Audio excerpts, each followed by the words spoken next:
What's going on, guys?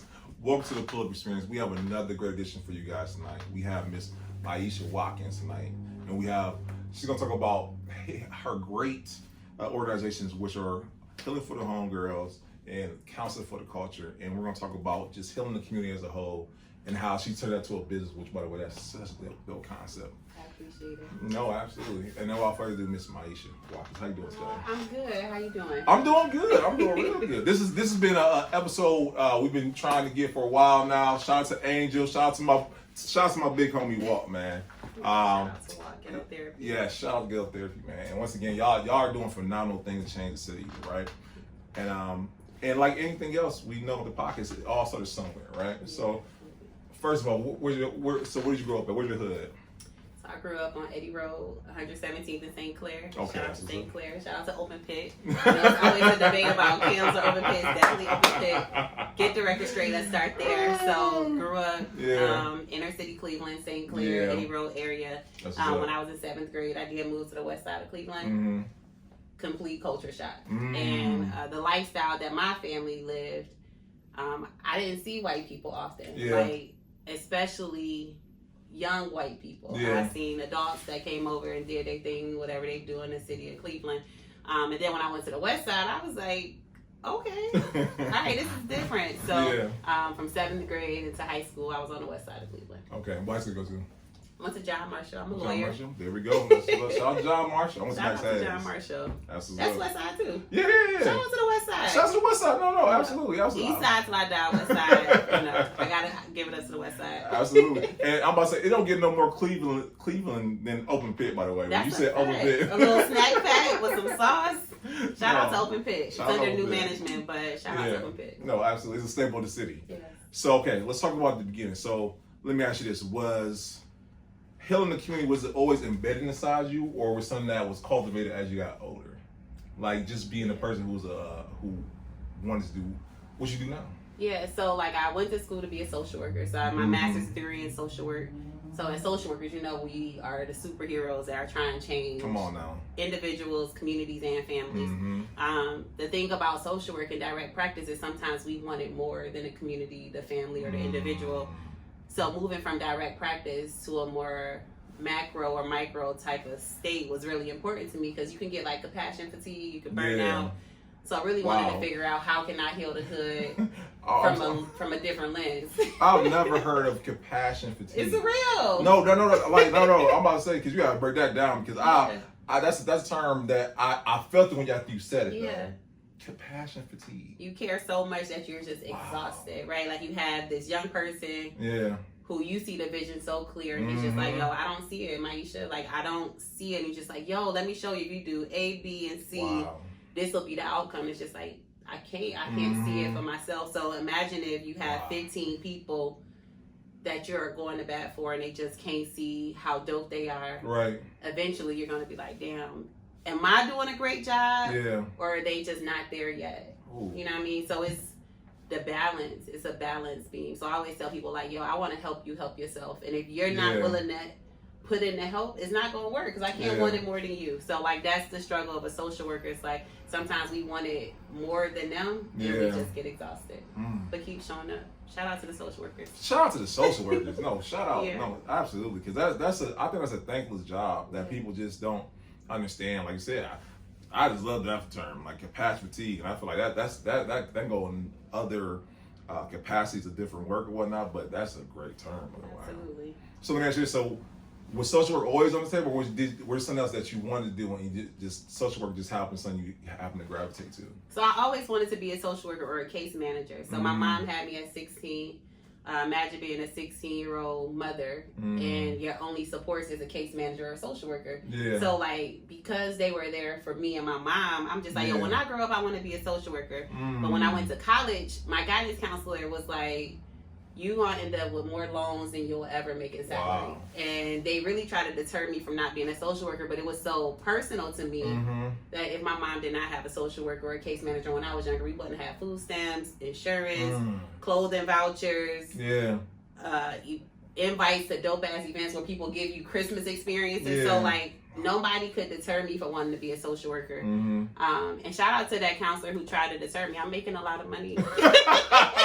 Man, I'm mad. I got my buzzer tonight, y'all. Cause like shout out to them, right? Yes, making a lot of money. It just reminds me of like when Jay-Z was like, shout out to the teachers that told me that I was only going to be dead or be a reefer head. Like, joke's on you. Joke's on you. Shout out to Yeah. Jay-Z. So it's just like the story continues to write itself. It's not new when people try shit on your dreams.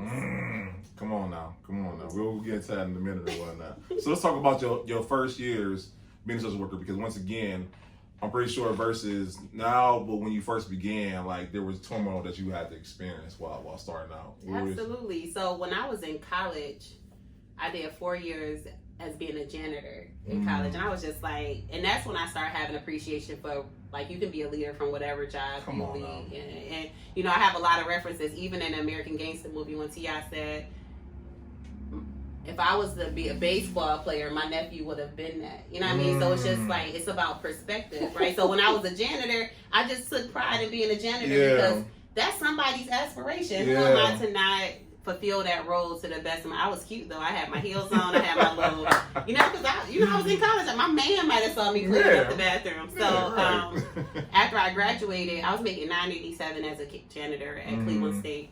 When I graduated, I was making $10 with a bachelor's degree. So I was like, this is not adding up. So I immediately went back to school to get a master's degree because I was like, damn, that counselor was right. I'm not making a lot of money. So I went back to school to get a master's degree, and I stayed in the space. And what I learned about myself is that I started feeling all the feels, because like social work has a lot to do with like trauma bonds. Like I can relate to you because your mom had you young, so we know what it's like growing up. And like being a mom and a daughter, and it's like growing up with your parents. So like it was a lot of trauma bonding, and I started feeling too much the feelings that were so relatable to me. And so I was like, I can't go home thinking about this family, my family, and finding a job that pays a livable wage. So I just got to figure out how to handle my emotions. And so like I went back to school to get a master's degree, and then and I'm sorry because I want to go over trauma bond because somebody watching doesn't even know what that is. I mean, I found the hard way what that was, by the way. So just for the audience who's not sure what a trauma bond is, by the way. A trauma bond is like being able to relate to somebody's story. Like I'm bonding with you over the hurt and the struggle and the pain that I had to grow through or still going through in my life. And because of that, that's where we connect at. So when I come with you, I know that I can talk about my childhood until we blow in the face because you understand the language that I'm speaking. But the thing with that is that sometimes with trauma bonds, it's hard to break because it's just like, oh, you mean that you're not allowing your childhood to stop you? You want better? Like, oh no, I can't. That's not our friendship. And sometimes trauma bonds are hard to break because your foundation was pain. So when you start healing, that shit doesn't feel good, and they feel like you're leaving them. No, absolutely. And like I said, like I learned that the hard way because then the conversation and people, and I'm pretty sure someone watching right now was like, damn, that's what that is. And you get it's a different language because someone will say like, oh, you know what I'm saying, like you feel like you're better than me now, no, I just grew out of that, right? And like I said, and I'll talk about my whole healing journey or whatnot, but learn what that was, by the way. But I'm like I said, I hope someone's watching this understanding that that's a real thing that can happen. Absolutely. I'm sorry, I just wanted to make sure that I understood it. No, that's important. And if I ever use any language, feel free. Like it's not rude to just stop and pause because I don't want anybody to be lost. Because if I break it down, it may be exactly what they need to hear. Absolutely. So I started there, and then I just started taking my work home, and I was like, yo. My husband at the time, he probably was like, damn, I gotta hear about all your clients. Like, can we talk about us? Like, can we think about, and it was hard for me to separate the two. And so I transitioned into a different lens of social work where I found out social work, it just doesn't have to be direct practice. It's literally addressing the underlying issues that lead anybody to be in a situation and lack of resources. So I was just like, I'm gonna make social work for me, and how do I educate the people that's in power to let them know what issues they're ignoring that's causing all of this shit in the community. So I just flipped it. I flipped it in a way that can work for me. No, that's good right there. And like, listen, I hope you guys are watching them. I didn't know there was different degrees of social work. Like, I just thought it was like, I don't know why the movies has disturbed my view of social work. I'm just seeing the caseworker with all these files and papers and whatnot. It's so many different lanes. So when I first said I was going to be a social worker, everybody was like, you want to be taking people kids? And I was just like, no, that's not the form of social work that I don't want to take anybody kids, right? So there's like, I was a social worker for young adults who were literally homeless. I was a social worker for people that was living with HIV and AIDS. I was a social worker in a residential facility for young people that had mental health and behavioral health practices. So social work is literally working with the individual, family, or community to give them resources so that they not only are surviving, but they're thriving in their situation, whatever that is. Right. So, I mean, you can flip that. It's like transferable skills. Once you're a social worker, you just understand the bigger picture. Yeah. Oh, that's good right there. So, imagine what you feel like is the biggest misconception about social work? Because, like I said, once again, when I seen what's the movie Pursuit of Happiness, and like, you know what I'm saying, he's a social worker or whatnot, I know that my view of social work is probably skewed. So what do you feel like the biggest misconception people have about it? I think the biggest misconception is people think that social workers are only there to take people's children, and even though that's what media and movies display, the social workers actually, they want to keep the family together. Social workers understand the systems and understand that systems are usually put in place to not support Black people and Black families. So the goal is like, what do we have to do? What is the most radical thing that we can do to keep this family together? But media doesn't show that part. Like, oftentimes there's social workers like, is there a cousin? Is there an aunt? Is there anybody else that we can keep this family together? Because we know that breaking up the Black family is a systemic issue. Right? From all kind of systems to try to keep Black families, to dismantle the Black family. So actually, social workers is your biggest champion. The issue is that when the family is unwilling to come to the table to try to figure the shit out, and you'll be surprised that there is people that don't show up when a social worker does their best to draft this plan to keep families together. And it's just like, please go and take this parenting class. I'm not taking a parenting class. How bad do you want your children? Right. And then you got to be honest. When you think about a Black family, it's depending on their neighborhood. If the family usually makes $13,000 a year, and now you want them to take on 3 kids, it's like, I can't afford to take care of these kids, but I love them, so I'm gonna figure it out. So now I'm struggling to maintain my family, but my extended family is here because I don't want them in the system. So now you have like friction in the household, and sometimes that's what pushes young people or some people to like, yo, $5 a week is not enough for me, so I need to figure out how to make money. And there are so many examples how to make money legally or illegally. And then they're just like, well, why did he go to the streets? Probably because there wasn't enough resources in a household or the family. So how do we put more resources into families that are taking on the responsibility of keeping the families together? And I think the like anything else, like that knowledge part of just knowing there are programs, there are ways to get that help that you need or whatnot, you know. And like I said, that's the whole point of social work, is to be able to learn what those things are and leverage that. Not saying leverage that, but leverage the fact that you have the knowledge, you have the means, you just got to cooperate in that capacity. Absolutely. And you definitely got to leverage it. You got to sometimes. We got to finesse the system. You know what I mean? It just is what it is. And there are so many resources, but there are so many barriers in place that stop families who need the resources. Like, if you got to pain pimp me for me to get some tissue, I'm not coming there to get the tissue. Therefore, your resource isn't going to be effective because you're making it too hard for me to get the resource. So I just got to get it however I'm going to get it. And then people are saying, well, we have this resource and family's not showing up. Make it easy for people to come to you and get the resource. Like, why you got to pimp me out and get my whole history for me to get a bag of food? Like, nah, I'm going to sell my food stamps so that I can get some cash so that I can pay for my son's extracurricular activities. I just got to figure it out. And I think that's the part that people don't understand, is that Black people are creative. Like, we're going to figure out by any means necessary. At least my Black family does that. I don't know about your family, but you know what I mean? Like, we just got to keep it real and pull up experience. I like it. You know what I'm saying? I remember the days of trying to go, like I said, get some food, and like you have to give all this information. Like, it's so tedious, like to the point. Like, I feel like with certain programs, especially back in the day, they wanted to be so rigorous and so convoluted to the point you like, I'm good. Yeah, I'm okay. I'm not coming here. Like, you want all of this, and then oftentimes the resources that you need is outside of your community. So it's like, I caught 2 buses here for you to tell me that I don't have the right paperwork, and then I got to come back in 2 weeks. but I need the resource now. Right. And then it's just like, well, how do you show up assertively without people saying that you're being aggressive? It's like, yo, I can figure this out on my own. Right. And then that's when usually people are saying this kid is going without, because I tried. Right. But the system got to do a better job at meeting people where they are. And it doesn't matter if you don't change your approach, you're going to have a program that nobody's going to benefit from, because you put too many barriers in place for them to get the resource. You were dropping light. I wish I had my little thing, but I don't have tonight, y'all. What's the buzzer? Yeah, it's a little buttery one. Because I feel like people, so many things will go over someone's head. Because you hear something, you just don't resonate with you. Yeah. I help them understand. I hope that resonate with you or not. Run that back, Turbo. No, facts.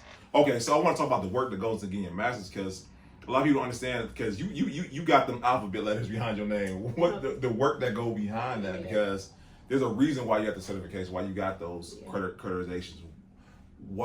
Let's talk about the work that went into it and the reason behind it. Because like you said, you were in college and you were getting paid as a hard, and then you were like, I gotta get some more. I gotta get some money.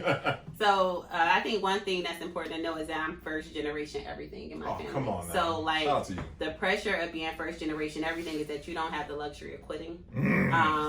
So I'm not a scholar by any means necessary, but I knew that I had to set a foundation in my family that education was important.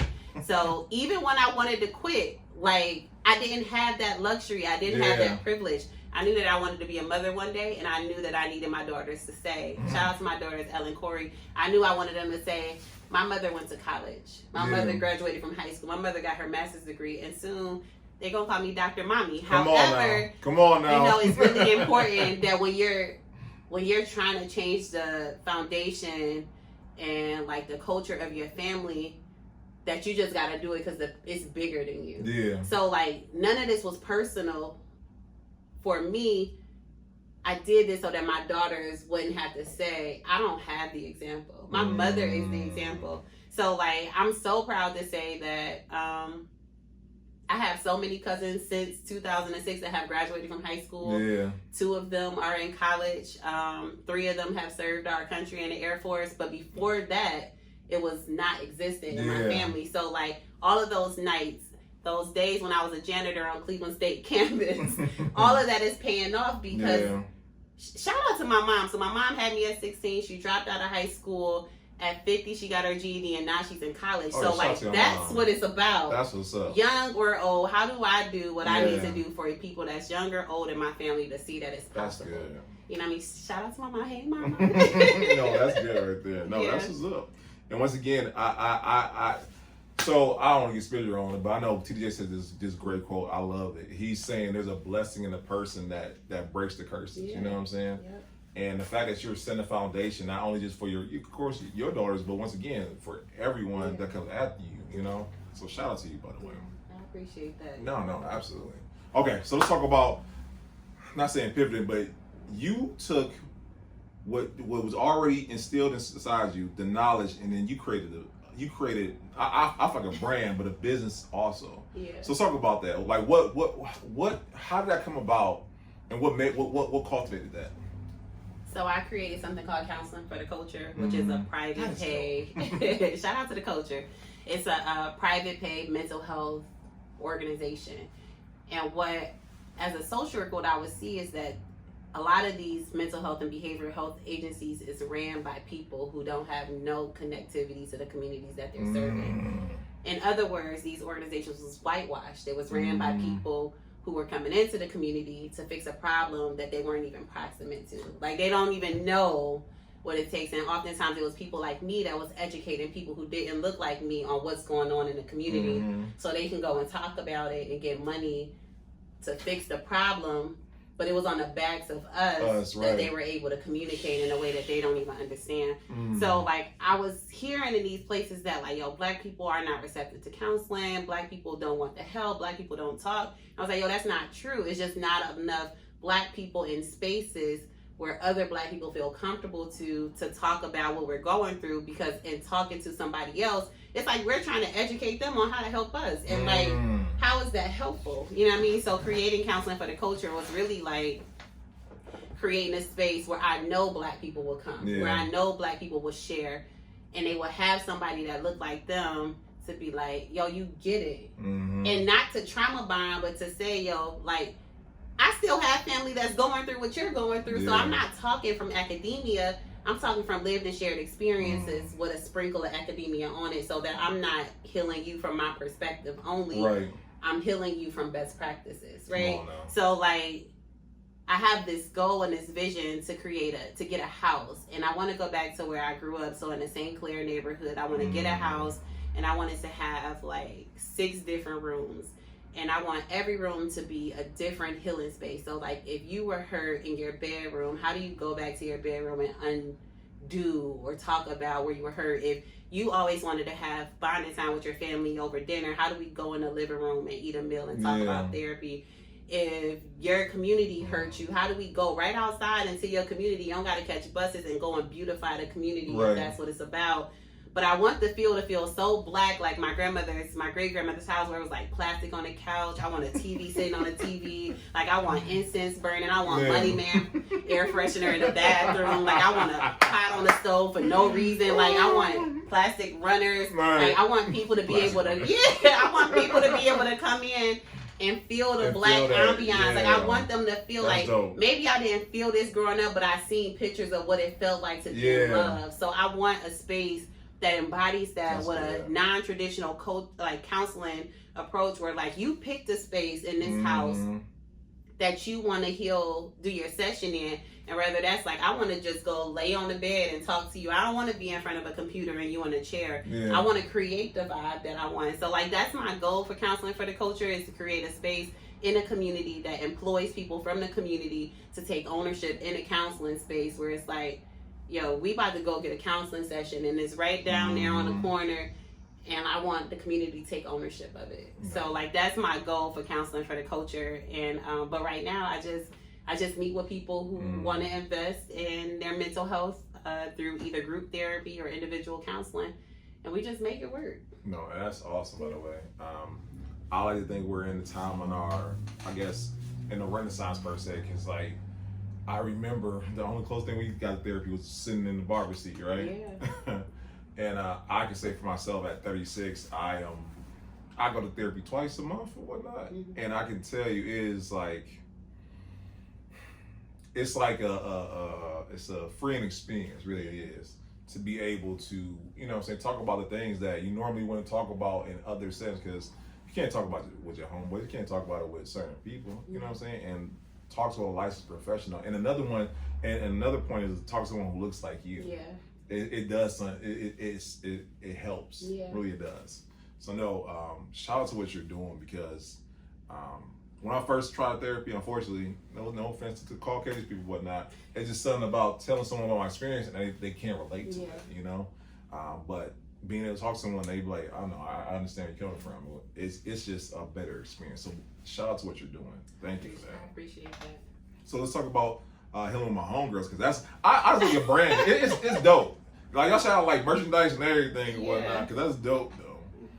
So let's talk about that. Yeah. So healing with my homegirls came from like a very transitional part in my life. So in 2020, I got divorced.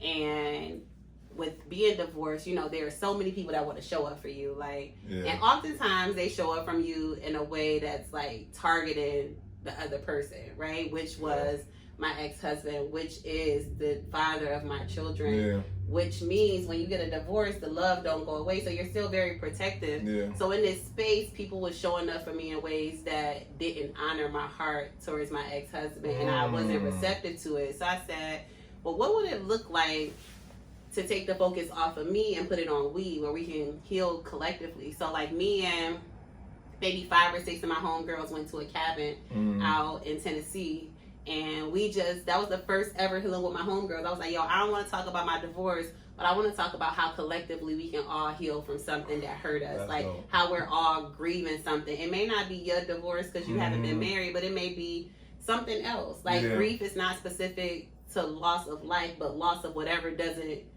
not normal in your everyday, right? So, like, some people grieve the fact that like COVID was a big grieving process, like grieving the fact that I couldn't even go get my nails done. Like, you know what I mean? Like, oh no, not my nails.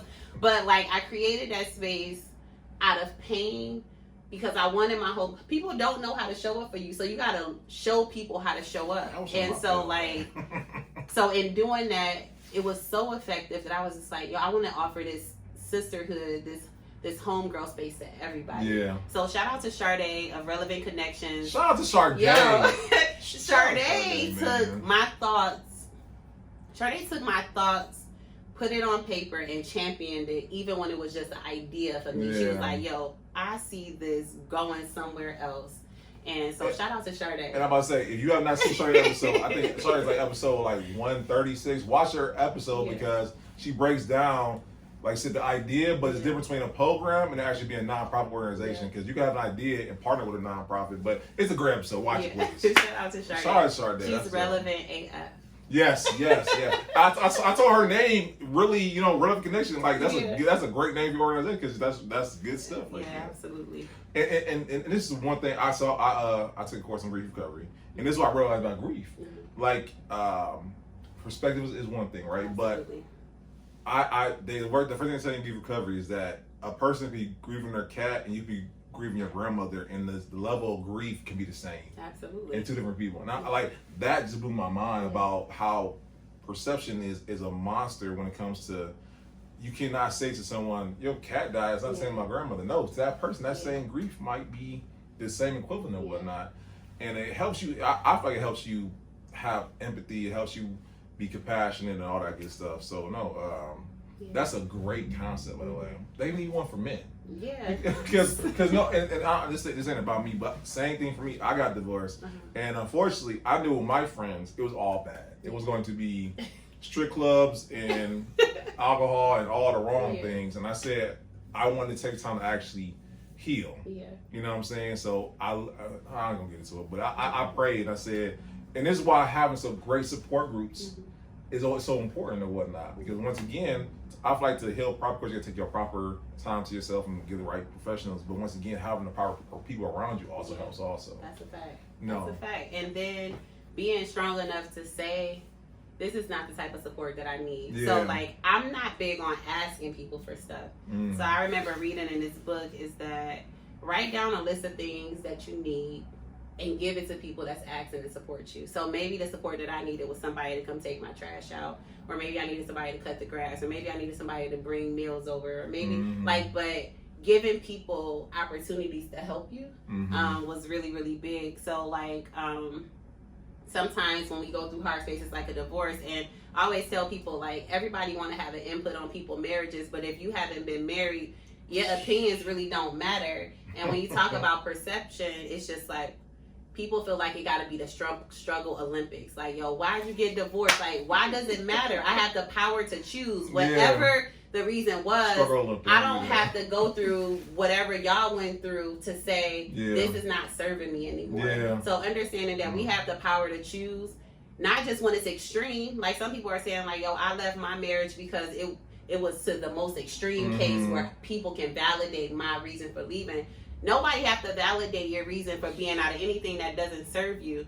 So in talking about divorce, like I oftentimes had to tell people, I would lead with, because you can grieve something and be happy to be out it as well. So it's just like people, I would tell people that I'm divorced and they're like, oh, you don't have to say that to me. I'm actually, I feel empowered. Like I feel liberated that I chose myself. Like I chose my joy, I chose my happiness. So like when people say, oh, it kind of is like disrespectful to me because like you don't know how long it took me to say, I love this man with my whole heart. Yeah. I love the family unit that I have for my daughters and how that may look different. But I also know that we're not good together. Yeah. So like for somebody to say oh to something that I took, like it took me mad time to say, am I making the right decision? Seems like an insult to me. So I oftentimes say, I got a divorce, and before you respond, it's not a sad space for me. That's good right there. Allow your feelings and your responses to be your own. Yo, I was in this space where I was telling people, they was like, yo, what was the time where you were just satisfied? And I said, when I was married. Like that, I was satisfied with how everything was going because I've never seen it before. Yeah. So I was like, shit, my kids is happy. Like I got this perception that like I'm the Huxtables, like shit feels good. And And it's just like, I was satisfied until I wasn't. And when I tell people that I'm like happily celebrating 3 years of divorce, they're like, what do you mean? It's just like, you have to be in my shoes to understand. Yeah. And you can't just compare nobody's marriage to it's not a cookie cutter approach to like marriage or divorce. So I always just tell people like, yo, honor your feelings and your thoughts yourself, but don't put that shit on me, because like I don't have the capacity to take on nobody else's thoughts as it relates to me. Keep it to yourself, and thank you for thinking about me. Like, just simple. Listen, you just gave a whole blueprint to like how to handle. You know what I'm saying? How to handle with if someone going through something, like you said, you don't, and just how to approach someone when they're going through something, because you don't know what they're going through or whatnot. I always say, I'm giving you whatever you need in this space, because you don't know. There can be somebody that's really struggling. There can be somebody that's really excited to be out of something. So before you say, "Oh no, I'm so sad," what do you need in this space? Like, how would you like me to respond? Maybe I'll say, you don't need to respond. Yeah. I appreciate you asking, you know, so be intentional with your words, and don't just offer your thoughts, your comments, or your emotions, because people don't have the capacity to take on something that really doesn't matter. No, that's good stuff right there. Like, you dropping bombs left and right tonight. No, that's good stuff. So, okay. All right. So, I just want to point out a couple things that just sitting here, because your story is awesome, by the way. That you've seen a need. You've seen a need because you've seen the need for the community. You've seen a need, just not a need, but you birthed something. You birthed the business out of something that happened to you, but you've seen a need in others and whatnot. And I think not enough people understand a lot of business, or not business, a lot of entrepreneurs are birthed that way or whatnot. So shout out to you or whatnot. And so let me ask you this: when you first started out with both organizations, what would you say is the beginning steps for anybody who wants to create something of that magnitude? I think one thing is, don't think that the space is oversaturated, because there's enough. I wish I had my bail. That is a bar. Yo, there's enough people and spaces for us all to occupy. Come on now. Another thing, don't do it with a competitive spirit. Do it with a space of, I want to be collaborative, because you make more of a collective impact when you bring everybody together. Absolutely. So an example I would share is, say, shout out to Walt Patton of Ghetto Therapy. Shout out to Walt, man. He created this really dope healing space that is free for everybody. Yep. And although we do almost the same thing, he said, I want to bring you in because I think that we serve the same people. Yeah. You know what I mean? So it's just like, but somebody else with a competitive spirit would say, nah, I'm not doing it. Like, it's me or nobody. It's my organization and not yours. And it's just like,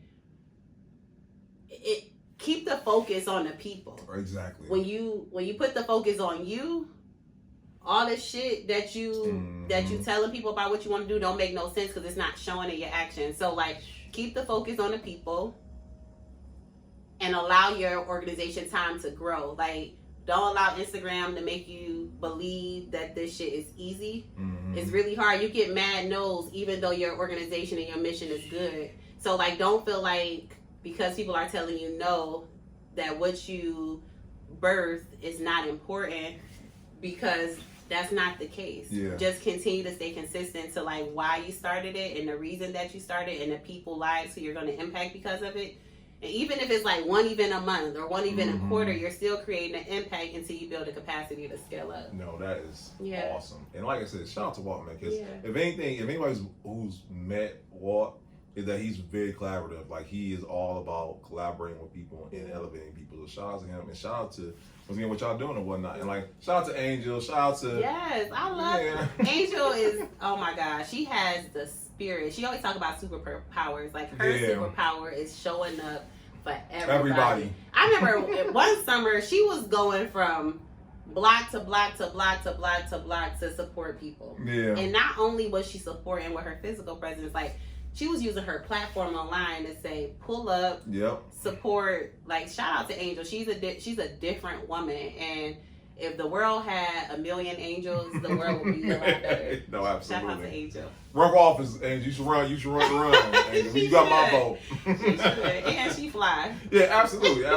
I got to give me another hoodie, by the way, Angel. I don't have a hoodie. Oh, you got to get them. Like, they're mad comfortable. Like, I love hoodies. And like, Hustle Skill is a great hoodie. What does your hoodie say? Mine says, respectfully, I'm from Cleveland. Nice. Once again, another great, shout out to KP, great hoodie brand. I like to support people in our city or whatnot. Yes, ma'am. Okay, so this is I feel like my favorite question: what does the future hold, though? Because we heard what you want to do for counseling for the culture, but like, what does the future hold for you as an individual? What's the future hold for everything that's connected to you? The future. I just want to continue to be dope. Like, I want to continue to be a resource. I want to continue to allow God to use me in whatever way He sees fit, right? Like, I want to be aligned with God's will for me. A big piece of everything that I do is I want to be aligned with good people. You know what I mean? Like, I'm not coming on here. You know, I did my research. I vetted you. You can't just be on any space, right? Like, all exposure, not good exposure. Yeah. So, like, it's really important for me to be aligned with good people. Yeah. Thank you, by the way. That have like a good reputation and that means well. So I think for me, is I continue want to be in the healing space, like outside of mental health and healing with my homegirls. I do a lot around gun violence prevention in the city of Cleveland. I have the honor to lead an organization called Cleveland Peacemakers Alliance. And my dope team, shout out to my team, man. I'm going to list them by name. Mario, yes, please do. Dre, Vinny, Myra, and Miss Monique. The team of 5, they are doing community violence intervention work where they are responding to all gunshot victims in the city. And we're in both level 1 trauma hospitals supporting families and survivors of gun violence. We're in the court advocating for either the victim or the perpetrator of gun violence to support both families, because we know that on both sides of the gun, people are hurt. We're in the schools doing safe passages to ensure that scholars make it off campus safely at 5 of the most schools that are highly impacted by community violence and or gun violence. So, like, shout out to the team, and we're pushing peace so that people have an opportunity to live in peace before resting in peace. And I think that's a very big thing right now. The number 1 cause of premature death for all kids and teens in our country is gun violence. And so that's a problem, right? So, like, if my daughter, she's 6, she'll say, if people keep killing people, we're not going to have people to live in communities, and we're not going to have communities. And if a 6-year-old can understand that, then it's important for those who are the drivers of violence to put the guns down and figure out what kind of resources that you can be attached to so that we can all live in peace. Absolutely. So to continue to be an advocate to reduce gun violence in the city of Cleveland, and not just the city of Cleveland, but Cuyahoga County. Continue to be a really dope mom. Shout out to my daughters again. And then to obtain my PhD. I want to get my PhD in public health because everything is a public health crisis. And I think it would be pretty dope for people to call me Dr. Mai.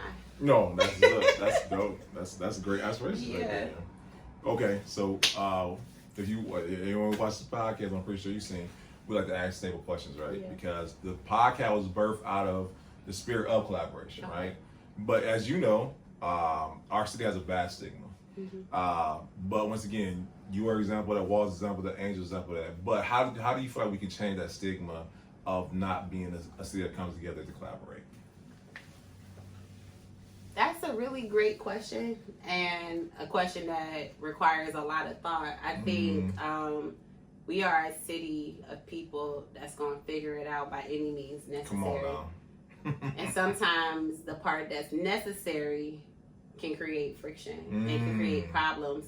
So we got to be able to identify what is the realm of necessary so that we can be more helpful than harmful. And I think everybody have a different definition of what that necessary component is. And your necessary may not be my necessary, but if we can create a language of like, that's good, what necessary looks like, then we can build together, right? Like, the reality is that collectively we can make greater impact. Nothing happens in silos but egos. That's it. It's like, oh, I'm the best, and I'm the best, and it's just like, yeah, you are in your circle. Yeah. But it's a city of 300,000 people, not including the surrounding neighborhoods. So, like, if you really want to be the best, it's to work with people who are the best, so that we can continue to be better. So my thoughts will be, is like, yo, you don't have to do it by yourself. The blueprint to any idea or thought that you already had is already there. Yeah. We're a city of innovation. So, like, an idea that you thought of, somebody else thought about it, and what would it look like for y'all to come together and just be thought partners and make some shit that's really, really dope? And it's just like, nobody owns the work. Nobody owns podcasts, and nobody owns healing. Like, it belongs to everybody. So, like, when you think about it like that, like, yo, I just got a part a very small part in the healing space. I got a very small part in the podcast space, but collectively, the part can just continue to grow because your people are now aware of what I'm doing and my people are aware of what you're doing. And it's just like a domino effect, but in a good way. Yeah. And lack of collaboration is a domino effect in a bad way. And so what would it look like to be progressive? What would it look like to really allow your actions to match what you talking about and the shit that you talking? No, facts. You know what I mean? So like everybody real people behind the screens, like on the other side of the screen, we are real people. And it's easy to find out what kind of person you are because as big as our city is, it's very, very small. Like you got to be who you are on social media in real life because if you're not, then you're going to get called out. Yeah. And like, let's just grow together. no, that's good stuff. Let's just right grow there. together. You're episode 157. I'm gonna say out of 157 episodes, that's quite one of the best ones I heard thus far. So that's good right there. I appreciate it. No, absolutely. Okay, all right. So you kind of answer in the future, but I want to go a little bit more in depth. Yeah. Legacy. I know it's like one of those words that are thrown around so easily, but I think we entrepreneurs and people who are doing something within the community, we don't understand the impact of the legacy we're going to leave behind. Yeah. So my question to you is, what do you want your legacy to be for you, the individual, as Myesha, but then the legacy you want to leave behind with your organizations? Yeah. So the legacy that I want to leave around for the organizations that I lead is that it's bigger than you. And you always got to keep a community centered approach in anything that you do. So the legacy will be of collaboration. The legacy will be of a thought partner. The legacy will be as an advocate. The legacy will be that the voices who oftentimes aren't invited to tables will be heard because my lived and shared experience will shake the table a little bit. You know, at the end of the day, I'm still a black woman. I'm a black woman from St. Clair. I'm a black woman that grew up in inner city Cleveland. Don't let the education or the credentials fool you. Like, I know where I came from. And like, that's why I can bring it. Like, that's how I can show up to be my most authentic self, because I lived something and allowed that to fuel me to be able to get the education to go in rooms and shake tables. And do it in an authentic way where nobody can question. You can't question it. You can't. So like, that's what I want to leave the spirit of. It's just like, yo, we can get more done together. And like, if ever you forget that or you get too far removed from it, just come back to the reason why you started. Come on now. You know what I mean? Sometimes too many likes, an opportunity to go viral can make you forget why you started. But always come back to why you started and who you started it for. And for me, the reason why I started was because I needed to be the representation that my family needed. And so all things that I do, I take it back to being the first of everything. And not in a cocky way, because it ain't shit. It ain't shit exciting about breaking the curse. It's nothing. It's a lot of lonely moments where people are saying, why? And it's just like, yo, you don't. The reason why you ask me why, because you don't get it. You don't get it. Like, that's the reason why you ask me why. And I can't explain it in a way that you'll understand, because you don't have the background that I have. You know what I mean? So it's just like, just watch me. And then hopefully you get inspired by the shit that I got to grow through for the people that came before me and those who are going to come after me. So just remember why you started. And it doesn't have to be for you. And oftentimes it is. People do things for them, but I didn't have the luxury of doing anything for me. So when you talk about a self-legacy, I just want a life of luxury and convenience. I want to be able to do anything and everything that I want because I continue to work hard. Like, I continue to work towards the lifestyle that I deserve. And when I talk about like convenience and luxury, I'm not talking about being dripped down and all of the name brands. I'm talking about the ability to be able to breathe. To be able to say, if my car breaks down, it's not a stressor of me to go and get it fixed. Like, if my daughter's in college and she needs me to come shake the table somewhere, I can just go and get a flight without worrying about if I need to do it. If I don't feel like cleaning up my house, I know that you know a cleaning company that can do it. So like, just because I can do all things well doesn't mean that I want to. So I really want to have a lifestyle of luxury and convenience. Because not only is it necessary, I deserve it. And like, sharing that to some people that love being in a struggle, I come from the struggle. I don't want to reside there anymore. Right. So, like, if Right. my idea of where I want to grow to offends you because you feel like I changed, then you got to come to healing with my homegirls, because like I can talk to you about why that scarcity mindset is scared. It's scary for you, and it may be because of the trauma bonds. So. Right. No, that's all good stuff. Yeah. Okay. So there's a young man, there's a young lady who watches right now, who watching, they're probably inspired. Like, I want to be this. I want to get to such a word. What would you say they need to start working on now to be able to get to that aspiration of being a social worker, or creating a business around that capacity? I would say, like, dream as big as you want to. Like, the possibilities are endless. Yeah. Sometimes it's easier for us to list all of the problems, but like, just start thinking about what are the possibilities are great.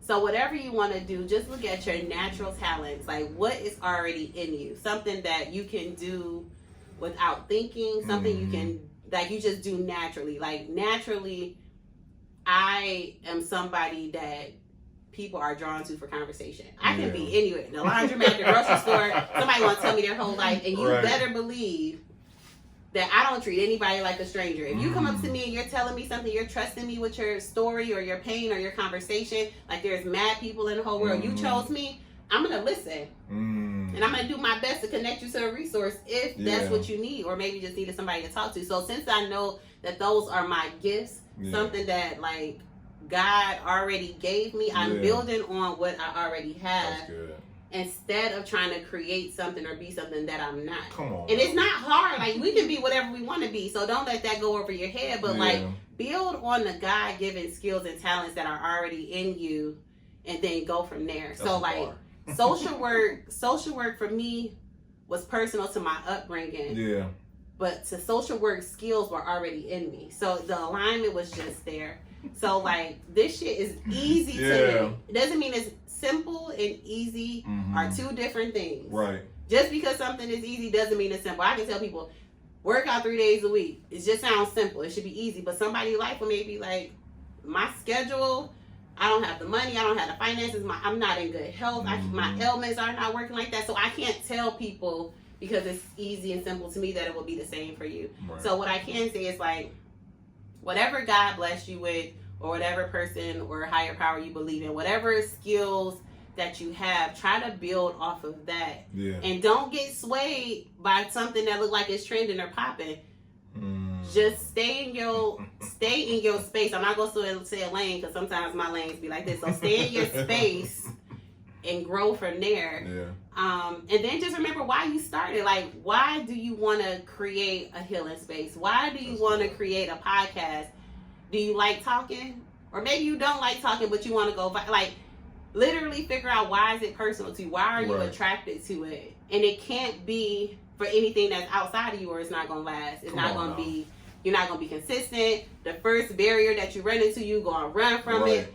And then you're going to be one of them people that's like, I had a podcast last month, I'm doing a game trunk this week, I'm doing nails this day. And you can be a jack of all trades if you want to, but then people start questioning your credibility. So literally just try to stick to what you do well, and it would never steer you wrong. It may take some time, but it won't steer you wrong. I'm so mad I don't have my buzzer today, man. Pew, pew, pew, pew. I need it tonight, because you are killing the game tonight, man. Because that is so powerful what you just said, though. And guess what? There was no questions. This is literally this organic conversation. No, you know what? So like, you're like the Hove of healing. I would throw up the rock, but that kind of looked like a Delta, and I'm an AKA, so I'm not. Yes, ma'am. So that's the AKAs, man. Yes. Oh, okay. Ooh, that's so good. Okay, all right, and okay. This is, I feel like, the most important question. Okay. So here we go. There we go. Right. Yeah. You know what? To a great interview. Yes, ma'am. You gotta drink. Yeah. Listen, I'm tripping. I'm getting my question ready. Okay. So I feel like the mark of any great interview, podcast, whatever, is that there should be takeaways. Yeah. What are 3 takeaways you want someone who's watching this to take away from your interview time? Because you've been killing it. You know what I'm saying? But like 3 main takeaways were that they should be able to watch this and take away that they can use in their, not practical life, but in their journey going forward. I would say, remember why. Like, what fuels you to be your best self, whatever that is, whatever space in life you are in. Why are you having these thoughts? Why are you questioning yourself? Like, why? I will also say is be receptive to healing. Like, be receptive to growing outside of your comfort zone. That's so good. Like, there's no comfort in being comfortable. Like, all the shit that I went through, like, it literally, I had to bust pipes to get, and I'm stubborn. So, like, literally, when God was putting me in a season of transition, like, I just kept trying to push it down, but, like, you literally got to grow through things. And if you're unwilling to grow through things, you're going to continue to go through the same tests until you get the lesson. So, be open to healing. And, like, not this cliche healing that people talking about, like, ooh. Like, real healing, like holding yourself accountable, digging deep, investing in therapy, growing outside of your perspective. It's not just like, this is how I am. Nobody is just that. Right. We all have the opportunity to grow outside of who we were to become who we need to be. So, like, just be receptive to that. That's how the episode. And another thing is, like, the spirit of competition is dead. Figure out how to collaborate. We do more together. I don't care what we heard when we was a kid, like, small circles, day one, blah, blah. Like, literally, if you don't network with people and be willing to have conversations and dialogues about things that's different than how you grew up, you're going to always be stuck. And you're going to be wondering, like, why not me? It's going to be because you're not willing to, like, engage in different conversations or explore the opportunities of better, or, like, to ask yourself, like, yo, do I really want what I talk about? Because if you really want what you talk about, you're going to do the most radical thing to get there. If you don't, you're just going to continue to have the same conversation. Like, yo, I don't know why he got a podcast, why his podcast popping off. Like, I've been trying to get a pod. And then you're going to become a hater. So to save grace, because I don't think anybody is a hater, to save grace and save face, just really be intentional about what you want to do. How do you grow your craft, and who do you need to be connected to? Pull up to the pull-up experience to get resources and great dialogue so that you can navigate this space and continue to be the best version of yourself. No, that's a good segue, by the way. Thank you, by the way. Listen, this has been an awesome interview. I gotta say, so I'm gonna say it on camera. We gotta do part two. Part two.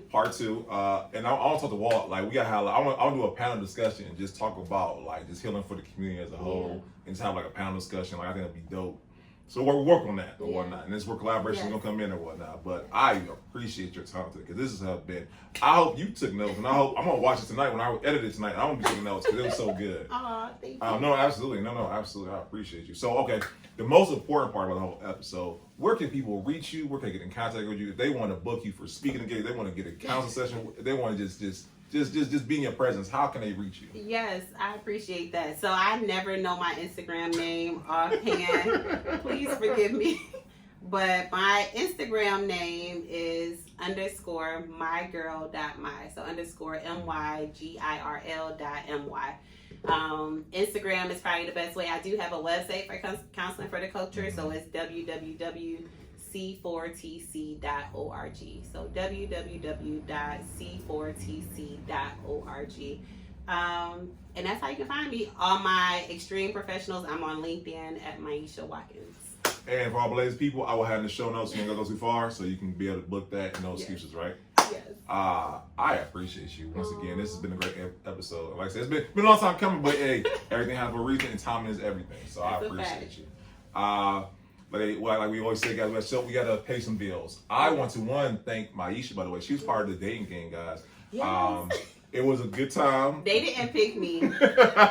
His loss, right?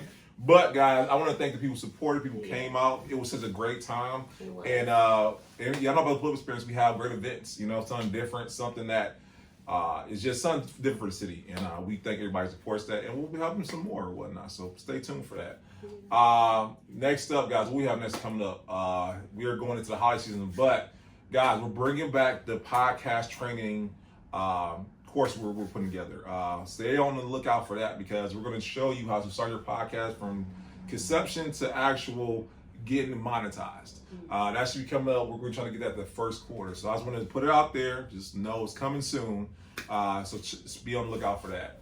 Lastly, guys, we're getting the holiday season, but I want to thank you guys because once again, viewership is not going down. We are still getting more subscribers, and I got to thank you a million times over because the labor of love that goes into this work, y'all let me know that it's worth it. So I want to thank you, the person watching, you, the person listening to it. I can't thank you enough. And we do this, like Myesha said, my reason why is because y'all let me know the stories like these are essential for people like you to be able to get the encouragement, to be empowered, and to get educated on what you need to do, whatever it is that you want to do. So thank you guys. I can't thank you enough. And listen, this is episode 157, guys. 157 episodes, and we are not slowing down anytime soon. So we can't thank great people like Myesha come on, and we do it for you guys. Yeah, that's a fact. So listen, we will see you guys next time. All right, peace. Boom. This is some good wine. Shout out to Two Wines. Yeah. Shout out to Wines. Yes.